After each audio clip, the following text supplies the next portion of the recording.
Hey guys, Nathan down here at ZIMM'S Guitars again, and today we're checking out yet another old vintage Fender amp. This one I'm very proud to have. This is a 1964 Fender Princeton, and I'll give you a little bit of history on the Princetons. So I had a brown Princeton, a brown face Princeton, where the faceplate is dark brown. Some in the later ones they switched to black. It'll have the wheat grill cloth and the brown Tolex, kind of like that concert that we just did a few days back. And I had that amp, and for some reason I was like, you know what, I think I'm going to trade this or sell it or whatever I did. I don't remember. And that's the one amp that I was always beating myself up over getting rid of. So that was a Princeton 6G2A circuit. In 1964, you might be familiar with that year.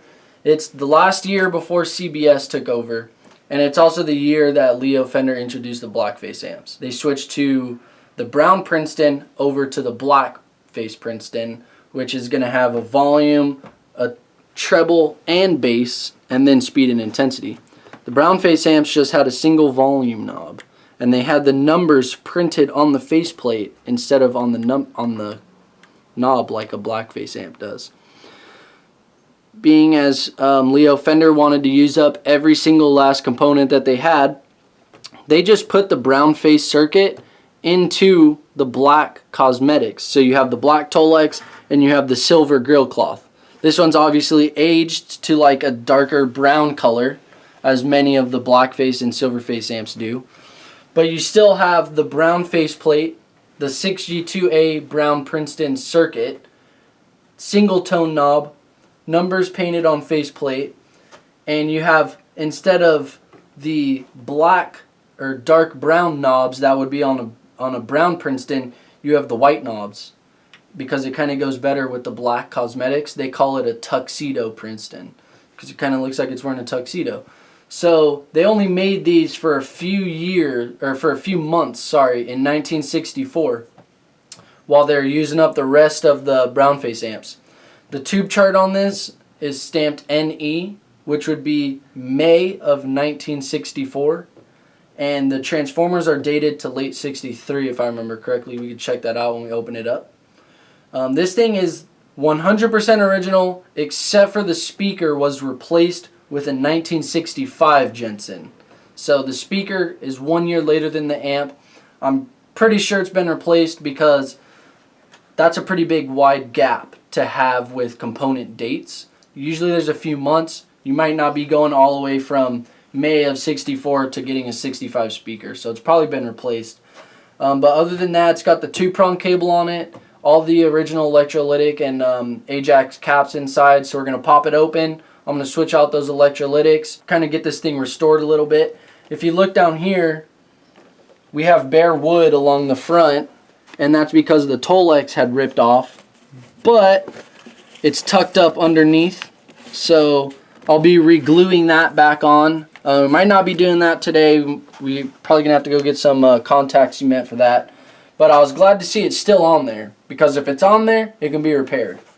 So we're gonna wrap that back around, tuck it under the grill cloth, glue it back down, and then the amp will be back to the shape you'd want to find one of these things in. So it sounds good now, but I wanted to get the caps and a grounded power cable on there before I really play it and get to know it. This has the bias varying tremolo on it, which is a really cool tremolo. So we're going to get the caps replaced. We'll take it out front and do a little demo for you guys. So stick around and check that out. It ain't going to come out if you don't take those out.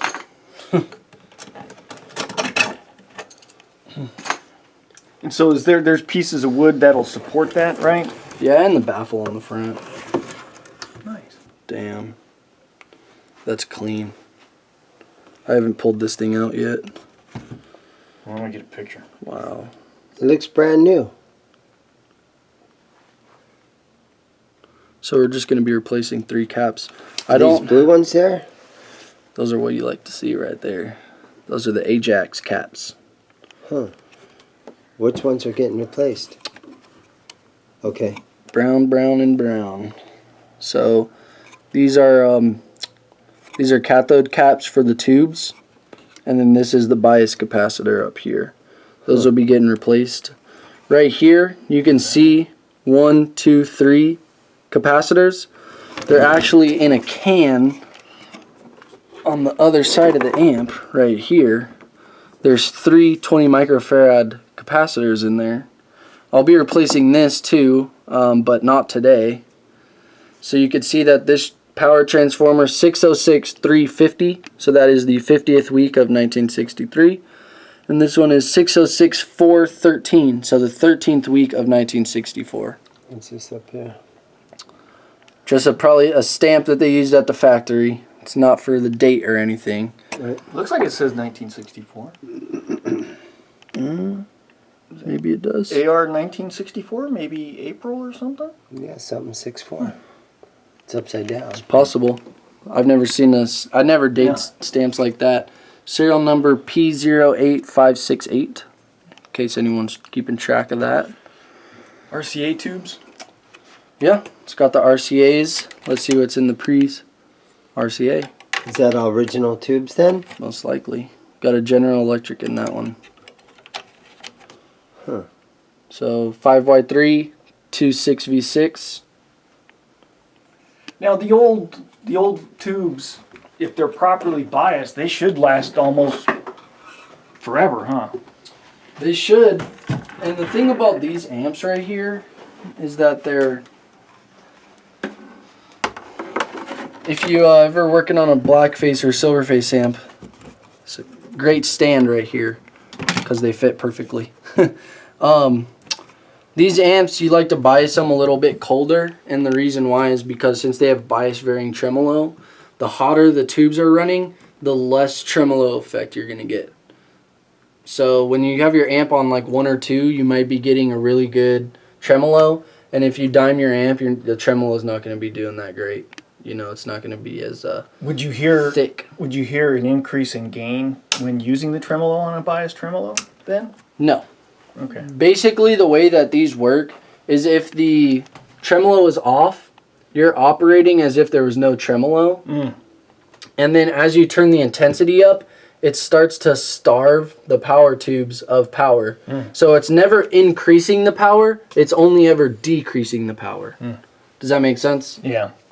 And that power loss is what creates the tremolo effect because your power is being cut off. Does this thing have that same death cap right there? It's that blue thing right there, huh? Right there. You gonna bypass that? Yes, I will. Take it out? I will.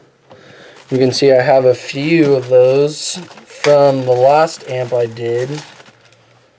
See what value that is. 0.04, 0.04, yeah, same thing. Oh, that's right an there. old one? Yep. This is from the last amp. I think it's from that concert. Yeah. The Brown concert. And I generally take these out, and the reason Probably got a why... little bit sloppy with the solder right there. The reason I generally take these out is because I like to use this, that terminal right there for the ground. So I'll usually take them out. But this amp, since how clean and original it is, I'm probably going to slide the original caps into those Mallory covers there. Being as that this thing is literally all original. And I wanted to kind of look the part, so we're gonna get going on that. I got a few Sprague Adams, and it's kind of funny if you look at the size difference between those capacitors. It's kind of ridiculous. And these are literally the same rating, so gonna get that going. So Neil asked me a question, and he said, whenever you're putting in the new caps, how come you can just stick the lead in this hole and you don't have to worry about it touching the chassis? And the reason why is because these boards have 2 layers. If you look from this side, Dane, you can actually see the second layer underneath that board. See how there's 2 layers there? One on the bottom and one on the top.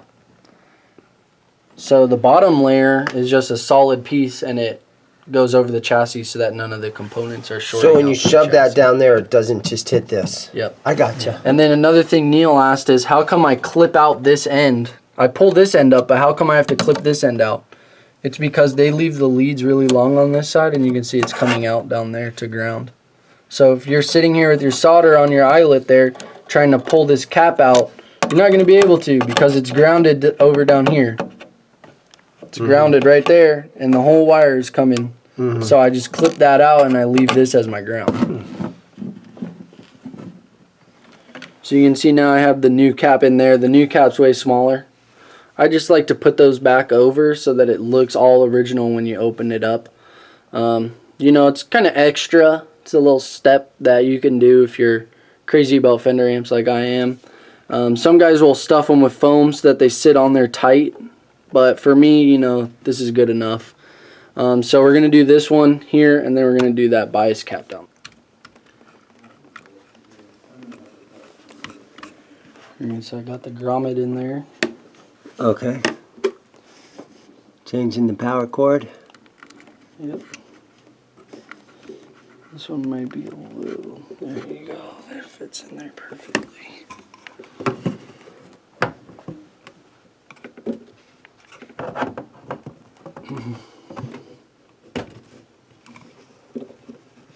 Alright, well, thank you. Yep. Let's see, that can go there. These are gonna go right there.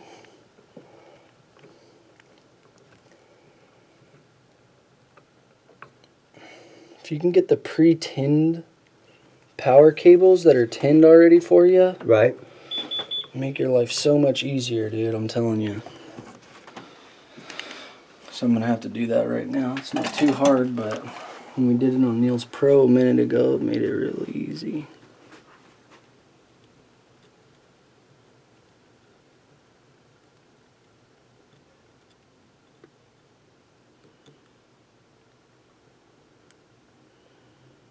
Yeah, and the braided cables like that, man, you want that solder to just get soaked in between all those braids. And the reason why I like to do it is because whenever you're trying to stick these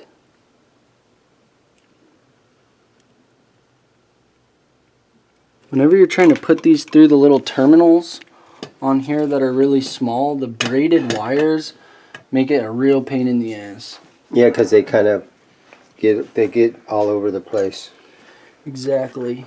So then what I do is I come in here and I see which one of these is fused. And it's this one closest to me over here.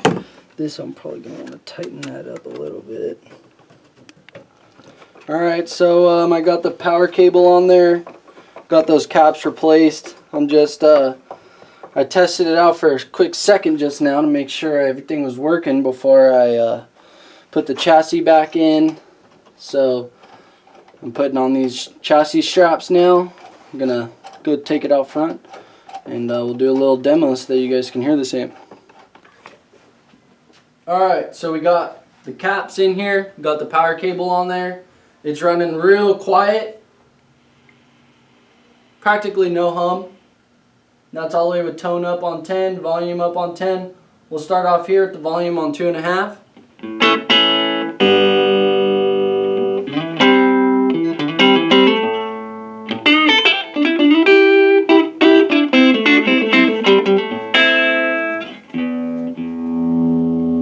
Five and a half.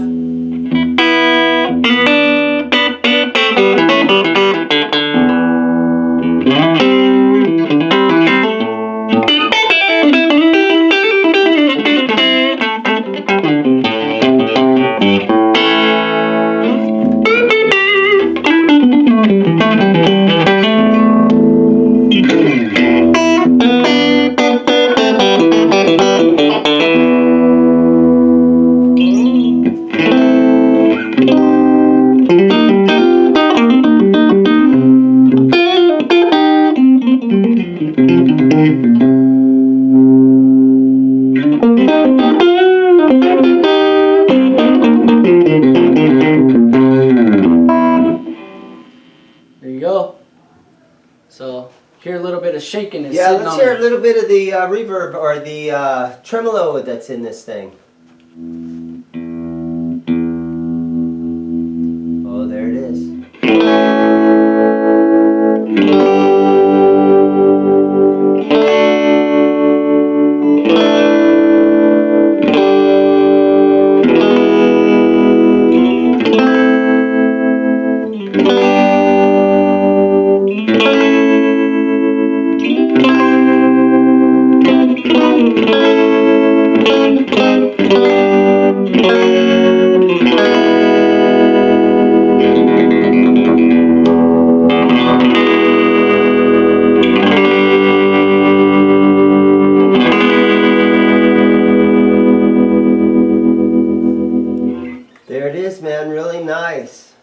this tremolo on here, it's a lot more usable to me than that harmonic tremolo that we checked out on that concert amp that I brought in, because you know it's just a more straightforward tremolo instead of that pitch bending. So it might not be as cool, you know, like when you're playing around with it, you get the super wobbly sound, but it's more usable for sure. So these are great little amps, man. I love the Princetons. They're the perfect size, you know, unless you're trying to play out without miking an amp.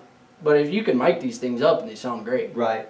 But for me, you know, it's a great amp to bring down to the guitar shop or to take to your buddy's house or whatever you're doing. So Super cool, super cool. really cool amps. Nathan, thank you so much for coming in, man. Shake my hand right No there. problem. Congratulations, the guy's getting married on Saturday. So thanks a lot for watching, guys. Thanks.